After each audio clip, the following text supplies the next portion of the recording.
Hello everyone, welcome to Naira study hub. आप लोग सब कैसे हैं? आशा करती हूँ अच्छे होंगे, स्वस्थ होंगे, मस्त होंगे और अपनी पढ़ाई में व्यस्त होंगे। आज हम लोग क्या पढ़ेंगे? हम लोग पढ़ेंगे पठन शिक्षण की विधियाँ। उससे पहले हम लोगों ने क्या क्या पढ़ा देख लेते हैं। भाषाई कौशल पढ़ा। भाषाई कौशल में हम लोगों ने क्या पढ़ा? इसमें देखिए, भाषा, अगर भाषा ना होती तो हम अपने विचारों को दूसरों के सामने कैसे रख पाते या दूसरों के विचार हम कैसे सुन पाते, इस पे हम लोगों ने चर्चा की। और भाषा की अभिव्यक्ति के कितने रूप होते हैं?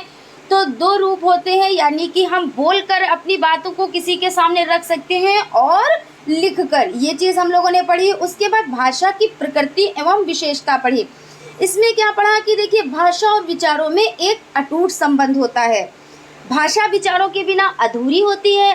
क्यों अधूरी होती है? क्योंकि अगर हमने विचार ही नहीं बनाया कि हमको बोलना क्या है, तो हम भाषा को कैसे प्रयोग करेंगे? लेकिन हर बात को कहने के लिए हमें भाषा का प्रयोग करना होता है।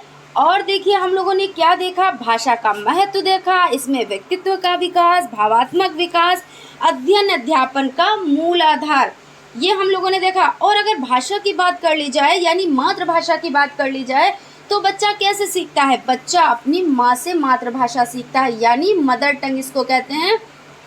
क्योंकि देखिए, जब बच्चा जन्म लेता है तभी से वो अपनी माँ के संपर्क में आ जाता है। माँ के संपर्क के बाद वो देखिए अपने परिवार के संपर्क में आता है, अपने पास पड़ोसियों के संपर्क में आता है और ये भाषा वो सीख लेता है। इसके लिए उसे कोई भी मेहनत नहीं करनी पड़ती है, कोई भी पुस्तक नहीं पढ़नी पड़ती है और वो भाषा वो अर्जित कर लेता है। यानी अर्जित का मतलब कि वो उस भाषा को बिना मेहनत किए प्राप्त कर लेता है। ठीक है ना? हम लोगों ने ये पढ़ा। फिर देखिए क्या पढ़ा? पठन का अर्थ एवं परिभाषाएं पढ़ी।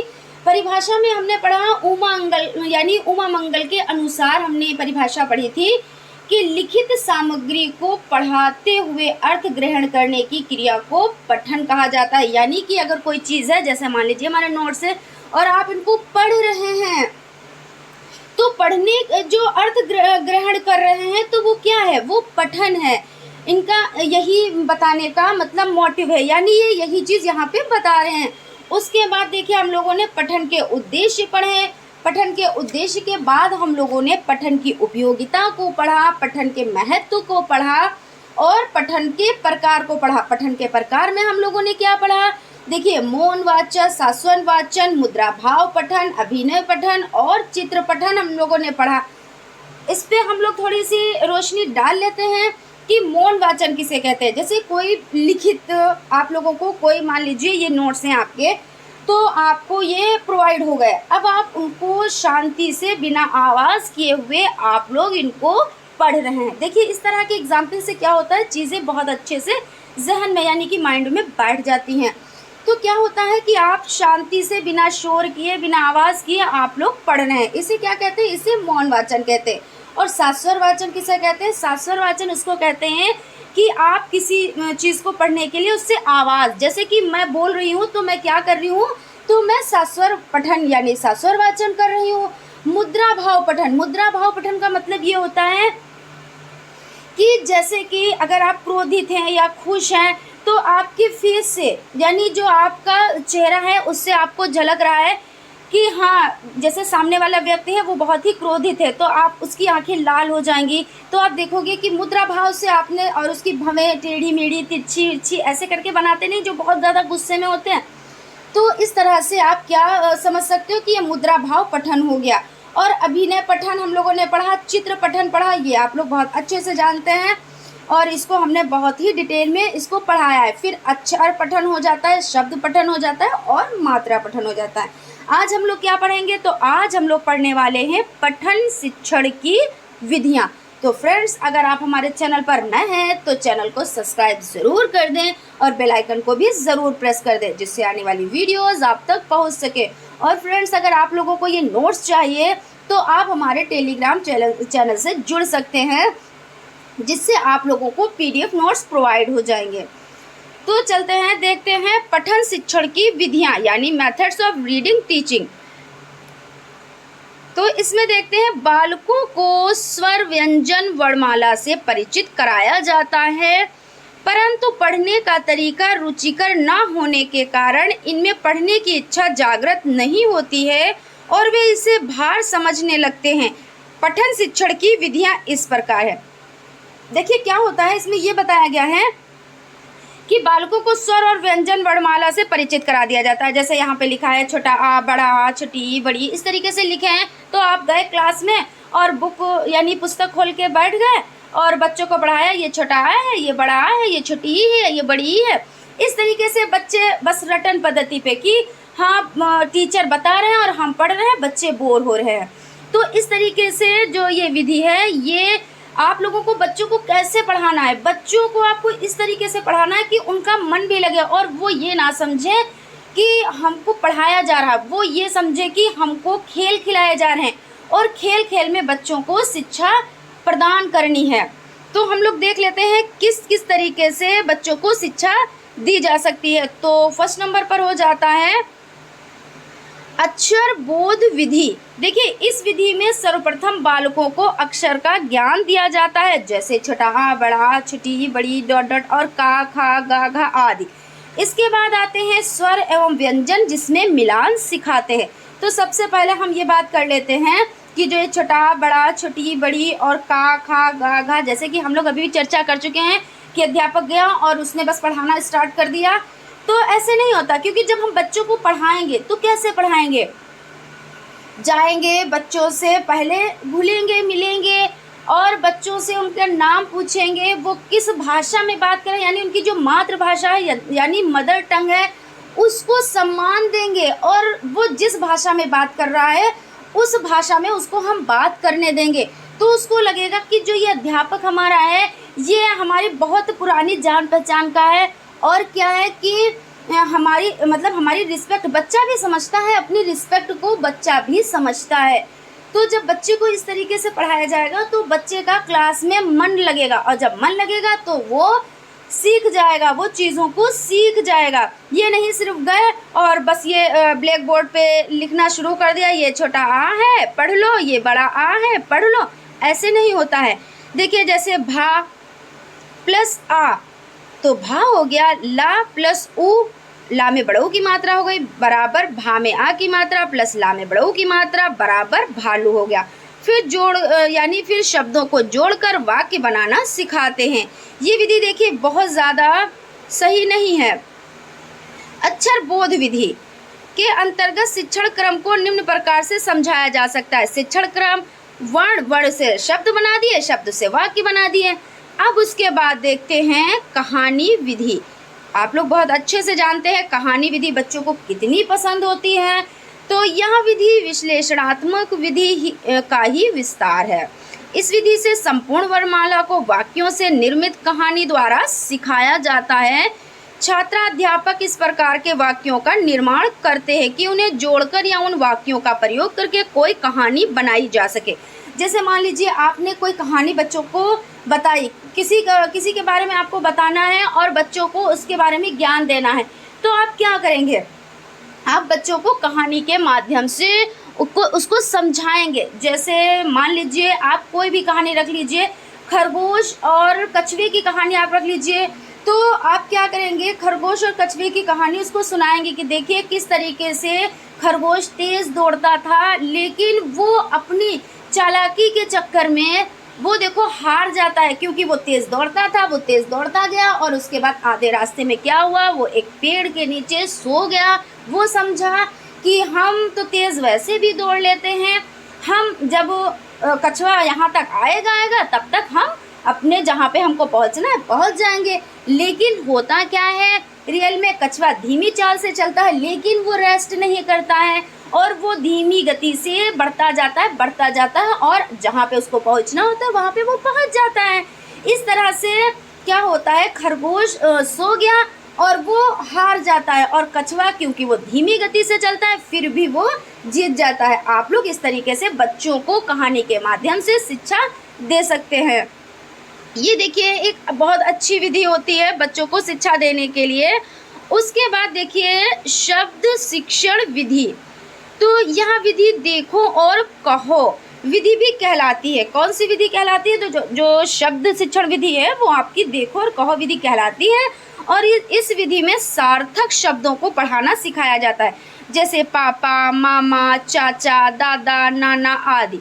इन विधि में चित्रण की सहायता से शब्द सिखाए जाते हैं। देखिए, जब कोई भी विधि में आप चित्रण के माध्यम से शब्द सिखाएंगे तो बच्चों को अच्छे से समझ में आ जाएगा, इसलिए ये विधि भी अच्छी मानी जाती है। उसके बाद देखिए, वाक्य शिक्षण विधि या वाक्य संरूप विधि, इसमें क्या होता है समझ लेते हैं।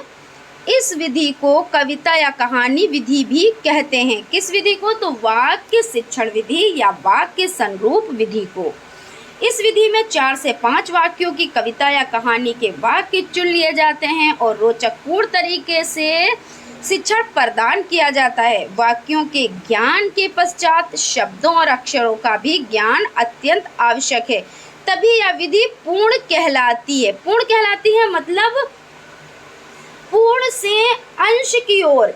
जैसे मान लीजिए आपको बच्चों को क्या पढ़ाना है, किसी पौधे के बारे में या किसी पेड़ के बारे में बताना है, तो सबसे पहले आप बच्चों को पेड़ दिखा देंगे, ठीक है ना, पेड़ दिखा देंगे। उसके बाद आप लोग बच्चों को क्या दिखाएंगे? उसके बाद आप बच्चों को समझाएंगे कि देखिए ये पेड़ की जड़ होती है, ये पेड़ का तना होता है, यहाँ पे ये पत्ते होते हैं और इसमें फल आते हैं। तो बच्चे ने क्या किया? पहले तो उसने पूरा पेड़ देख लिया, उसके बाद वो समझ गया कि हमको जो ये पेड़ है उसी के बारे में हमें बताया जा रहा है, और उसको बहुत अच्छे से समझ में आ जाएगा कि क्लास में हमको अध्यापक जी ने या टीचर जी ने हमको पेड़ के बारे में बताया था। फिर उसमें बताया था जड़ भी होती है, तना भी होता है, फूल भी आते हैं, पत्तियाँ भी होती हैं। इसका मतलब उसको कैसा ज्ञान हो गया? उसे पूर्ण से अंश की ओर, यानी पूर्ण से अंश यानी ज्ञात से अज्ञात की ओर उसको ज्ञान हो जाता है। यह विधि अच्छी मानी जाती है, उत्तम विधि मानी जाती है। और देखिए, ध्वनि साम्य विधि, यह विधि ध्वनियों वाले शब्दों का उच्चारण सिखाती है, जैसे सुरेश, महेश, कर्म, मर्म आदि। इस विधि में केवल ध्वनियों पर ध्यान दिया जाता है। देखिए, अब इस तरह की विधि बहुत अच्छी नहीं मानी जाएगी, क्योंकि ये तो बड़े बच्चों की विधि हो गई। बच्चे अभी क्या है, प्राथमिक स्तर पर हैं, और हमें बच्चों को सिखाना क्या है? उनको तो सबसे पहले हमें कहानी, कविताएं और चित्र के माध्यम से इस तरीके से हमें बच्चों को समझाना, एक एक हुर्फ यानी एक एक अक्षर को जोड़कर, एक एक पाई मात्राओं को जोड़कर हमें बच्चों को बताना है कि ये क्या चीज़ है, ये कैसे क्या बनता है। मान लीजिए आम है तो बड़ा आ प्लस माँ, तो बड़ा आ प्लस माँ होता है आम। लेकिन अभी बच्चे देखिए इतने बड़े नहीं हुए हैं कि बच्चों को या इनको इतनी समझ अभी नहीं हुई है कि वो सुरेश, महेश, कर्म, मर्म आदि इन सबका ज्ञान वो कर पाए। तो इसलिए ये विधि बड़ों के लिए हो जाती है, जो बड़े बच्चे होते हैं। उसके बाद देखिए, संयुक्त विधि देख लेते हैं। तो संयुक्त विधि में, इस विधि में पहले वाक्य, फिर शब्द और अंत में वर्णों का ज्ञान कराया जाता है। अक्षरों के स्पष्ट ज्ञान के लिए खेल विधि की सहायता ली जाती है। इसमें देखिए क्या होता है, खेल विधि मतलब जैसे किसी बच्चे को हमें सिखाना है, तो इस विधि में पहले वाक्य बनाएंगे और शब्द और अंत में वर्णों का ज्ञान कराया जाता है। अक्षरों के स्पष्ट ज्ञान के लिए खेल विधि की सहायता ली जाती है, यानी इसमें खेल में बच्चों को सिखाया जाता है। मान लीजिए कि हमने 4 बच्चों को खड़ा किया और उसमें किसी का नाम महेश है या रमेश है या मान लीजिए कमला है, ऐसे करके जो सरल नाम हो। उसमें देखिए एक बच्चे को हमने क्या किया, हमने एक जैसे कि मान लीजिए कि का वर्ड दे दिया, उसके बाद एक बच्चे को माँ वर्ड दे दिया, एक बच्चे को ला वर्ड दे दिया और एक बच्चे को आ की मात्रा वाला दे दिया और सबको इधर उधर कर दिया। लेकिन ये नहीं सीरियल वाइज सबको नहीं देना है। उसके बाद क्या करेंगे, बच्चे से कहेंगे कि कमला में पहला अक्षर कौन सा आता है, तो जिसके पास का अक्षर होगा वो आ जाएगा। तो इससे क्या होगा कि बच्चे को पहचान हो जाएगी कि ये का है। और का, अब जैसे ऐसे भी हम समझा सकते हैं कि का से कमला भी होता है, का से कबूतर भी होता है, का से कान भी होता है। तो इस तरीके से बच्चों को देखिए 3 चीज़ों का ज्ञान हो गया कि का से कमला ही सिर्फ नहीं होता है, का से कबूतर भी होता है, का से कान भी होता है और का से कमला भी होता है। इस तरीके से बच्चों को क्या होगा, इंटरेस्ट आएगा। उसके बाद देखिए जिसके पास माँ अक्षर है तो उससे बोलेंगे माँ अक्षर किसके पास है, और इसमें का के बाद कौन सा अक्षर आएगा, तो बच्चे बोलेंगे कि माँ अक्षर आएगा। तब हम कहेंगे कि माँ अक्षर जिसके पास है वो आ जाए। फिर वो बच्चा आता है और वहाँ पे वो माँ वाला जो अक्षर है वो रख दिया जाता है, और फिर ला वाला अक्षर और बड़ी की मात्रा वाला अक्षर। तो इस तरीके से, और जब सभी अक्षरों में इसी तरीके से बताना है, 2 से 3 उदाहरण बच्चों को देने हैं, ठीक है ना। तो इस तरीके से अगर बच्चों को बताया जाएगा तो बच्चों को बहुत अच्छा लगेगा, उनको इंटरेस्ट आएगा, प्लस वो बहुत अच्छे तरीके से सीख भी जाएंगे। अब देखिए सहचर विधि। सहचर विधि के बारे में समझ लेते हैं। यह विधि मारिया मॉन्टेसरी की देन है। किसकी विधि, जो ये सहचर विधि है किसकी देन है, तो मारिया मॉन्टेसरी की देन है। इसमें वस्तुओं के नाम के कार्ड रखे होते हैं जो बालकों को दिखाए जाते हैं, फिर उन कार्डों को मिलाकर बालकों को वितरित कर उन्हें यथास्थान पर रखने को कहा जाता है। इसमें बालकों की बुद्धि का विकास होता है। देखिए जैसा अभी हम लोगों ने पढ़ा था ऊपर की विधि में, देखिए कि संयुक्त विधि की किसी चीज़ को मिलाना, तो वो भी संयुक्त विधि हो गई और खेल की सहायता से। अब यहाँ पे मारिया मॉन्टेसरी ने बताया कि सहचर विधि, उन्होंने क्या किया है, कार्ड दिया है, कार्ड में उन्होंने अक्षरों को लिख दिया है। उसी तरीके से विधि हुई कि अक्षरों को लिख दिया है, उसके बाद बच्चों में वितरित कर दिया है, जैसे अमरूद, या देखिए घर, या पर, या चल, इस तरीके से अक्षरों को दे दिया, एक एक बच्चे को एक एक अक्षर दे दिया, यानी कार्ड दे दिया। उसके बाद उसको मिलाने के लिए कहेंगे। बच्चे क्या करेंगे, खेल खेल में ज्ञान को अर्जित कर लेंगे, यानी को शिक्षा ले लेंगे, प्राप्त कर लेंगे। तो इस तरीके से ये विधि बहुत ही अच्छी मानी जाती है, क्योंकि जहाँ पे बच्चों की खेल की बात हो, बच्चों में जैसे कि क्या कहते हैं कि पॉजिटिव, यानी कि बच्चा अपने आप से करके सीख रहा है, तो जहाँ पे बच्चा करके सीखता है वो विधि तो वैसे भी सर्वोत्तम मानी जाती है, ना कि जो अध्यापक पढ़ा रहा है रटन पद्धति चलत नाही, यानी कि जो रटने वाली विधि होती है वो नहीं चलती है, वो बच्चों के माइंड में भी नहीं आती। उस वक्त तो आप उसे याद दिला देंगे, आप उसे रटवा देंगे डांट के किसी तक, लेकिन अब तो खैर डांटने वाली विधि ख़त्म ही हो गई, बिल्कुल बच्चों को आप आँख तक नहीं दिखा सकते। पहले चलता था कि बच्चों को मार पीट के और उनको सिखा दिया जाता था, लेकिन अब ऐसा नहीं है, बाल केंद्रित शिक्षा है, तो आप बच्चों को डांटना तो बहुत दूर की बात, आप उनको आँख तक नहीं दिखा सकते, ठीक है ना। तो बच्चों को प्यार से पढ़ाना है। अगर बच्चे वहाँ पे क्या है, उनको अच्छा परिवेश मिल रहा है, यानी अच्छा वातावरण मिल रहा है, और बच्चों अपने आप से, यानी बच्चे अपने आप से करके सीख रहे हैं, तो सबसे बेस्ट विधि होती है, ठीक है ना। चलते हैं नेक्स्ट पॉइंट पे चलते हैं। शुद्ध लेखन पठन शैली के लिए ध्यान देने योग्य बातें। तो इसमें देख लेते हैं, पठन से पूर्व कठिन शब्दों की वाक्यों की पहचान की जाए। क्या कह रहे हैं कि जो पठन से पूर्व यानी पठन से पहले जो कठिन शब्द हैं, शब्दों की वाक्यों की व्याख्या की जाए, उसके बाद पढ़ते समय ध्यान केंद्रित किया जाए। देखिए अगर ध्यान ही केंद्रित नहीं होगा तो बच्चे कहाँ पढ़ पाएंगे, बच्चों का जब मन ही नहीं लगेगा तो उनको क्या पढ़ाया जा रहा है, बड़ा आ और माँ आम पढ़ाया जा रहा है, या छोटा आ से अमरूद पढ़ाया जा रहा है। तो बच्चों का जब ध्यान ही नहीं है तो बच्चे क्या जाने कि आम पढ़ाया जा रहा है या अमरूद पढ़ाया जा रहा है। तो इस तरीके से अगर उनका ध्यान केंद्रित होगा तो वो अच्छे से सीख पाएंगे। शिक्षण का आदर्श पठन शुद्ध व स्पष्ट होना चाहिए। जो शिक्षक है अगर उसका पठन ही शुद्ध नहीं है और स्पष्ट नहीं है तो बच्चे क्या सीखेंगे, क्योंकि बच्चे तो जैसे शिक्षक के नक्शे कदम पर चलेंगे, क्योंकि अगर शिक्षक ही उनको अच्छे से नहीं, क्योंकि अगर अशुद्धियों के साथ वो पढ़ाएंगे तो बच्चे भी अशुद्धियों के साथ ही तो सीखेंगे। तो इसलिए इसमें क्या होता है, शिक्षक का आदर्श पठन और शुद्ध व स्पष्ट होना चाहिए। उसके बाद है छात्रों के अनुकरण पठन पर विशेष ध्यान दिया जाए। तो जो छात्रों के अनुकरण पठन पर विशेष ध्यान है, यानी कोई चीज़ है तो बच्चों को उस चीज़ के बारे में बहुत अच्छे से समझाया जाए, देखिए रटन पद्धति तो नहीं अच्छी है, लेकिन बच्चों को ये करना चाहिए कि बच्चों को वो चीज़ इतनी बार समझा देनी चाहिए, इस तरीके से समझा देनी चाहिए कि बच्चों के माइंड में वो चीज़ एकदम जाके फिट हो जाए, वो चीज़ वो कभी भूले ही ना। और कक्षा का वातावरण आकर्षक बनाया जाए। जैसे कि हम लोग ऊपर भी डिस्कस कर चुके हैं कि अगर परिवेश यानी वातावरण अच्छा होगा तो बच्चे अच्छे से सीखेंगे। क्योंकि देखिए क्या होता है, क्लासरूम में आपने अच्छे अच्छे चार्ट लगा दिए, अच्छे अच्छे कहानियों के पोस्टर लगा दिए, और क्या किया आपने उस तरीके से। और खुशी का माहौल कक्षा में कैसा होना चाहिए, तो खुशी का माहौल, ये नहीं कि बच्चा जा रहा है घर ही से वो डर रहा है कि भाई हमारी वो जो टीचर जी हैं वो हम जाएंगे, हम होमवर्क नहीं करके ले गए हैं तो हमारे पे मार पड़ेगी। इस तरीके से अगर बच्चा सोच रहा है या इस तरीके का माहौल है तो बच्चा कभी भी सीख ही नहीं पाएगा, क्योंकि वो घर से स्कूल ही नहीं जाएगा। और अगर किसी तरीके से मम्मी पापा ने भाई चॉकलेट देंगे तुमको, या तुम जाओगे तुमको कार दिला देंगे, ऐसे करके अगर एक दिन भेज भी देते हैं, 2 दिन भेज भी देते हैं, तो तीसरे दिन वो बच्चा नहीं जाएगा।